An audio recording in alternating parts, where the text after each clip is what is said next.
ఉన్న ఏటీఎంలో 500 రూపాయలకు సంబంధించిన రంగుపడిన కాగితాలు వచ్చాయని, ఈ నగదును ఎవరూ తీసుకోవడం లేదని ఏలూరు నగరంలోని తంగెళ్లమూడి ప్రాంతానికి చెందిన వరహాలరావు వాపోయారు. జిల్లా పరిషత్ అతిథి గృహంలో వరహాలరావు విలేకరులతో మాట్లాడుతూ, అత్యవసరంగా హాస్పిటల్లో బిల్లు కట్టడానికి డబ్బు అవసరమై ప్రధాన కేంద్రమైన స్టేట్ బ్యాంక్ ఆఫ్ ఇండియాలో ఉన్న ఏటీఎంలో 9,000 రూపాయలు విత్డ్రా చేసుకున్నానన్నారు. అయితే ఈ నగదు రంగులతో మమేకమై ఉండటం వల్ల సంబంధిత వ్యక్తులు ఎవరు ఈ నగదును తీసుకోవడం లేదని ఆవేదన వ్యక్తం చేశారు. హోలీ పండుగ సందర్భంగా ఈ రోజు ఎస్బీఐ బ్యాంకుకు సెలవు అవడం వల్ల సిబ్బంది ఎవరూ లేరని అంటున్నారు. నాకు ఇప్పుడు ఈ అమౌంట్ నేను అర్జెంటుగా హాస్పిటల్లో కట్టాల్సి ఉంది.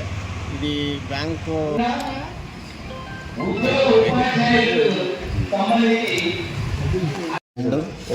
విత్డ్రా చేశానండి. అమౌంట్ ఈ 9,000 రూపాయలు ఈ పెయింట్ అయిపోయినాయి, ఇంక్ అయిపోయినాయి, బ్లడ్ అయిపోయిన నోట్లు వచ్చినాయండి. ఇందులోంచి 9,000లోంచి 3,500 మళ్ళీ డిపాజిట్ చేస్తే 3,500 డిపాజిట్ అయిపోయినండి. ఇంకా 5,500 మిగిలిపోయినాయి.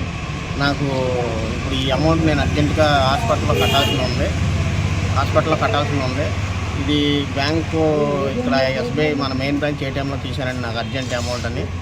ఇది బ్యాంకు నాకు ప్రాబ్లం ఉండటం వల్ల ఈ అమౌంట్ ఇలా నేను చూపిస్తున్నానండి. అది ఇప్పుడు అమౌంట్ ఏటీఎంలో వేస్తే వెళ్తలేదా?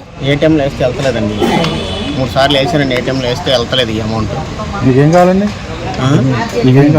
నాకు బ్యాంక్ వాళ్ళు నాకు రెస్పాన్సిబిలిటీ ఇలాంటి నోట్లు పెట్టినందుకు బ్యాంక్ యాజమాన్యం వారికి నేను ఇది చర్య తీసుకోవాలని నేను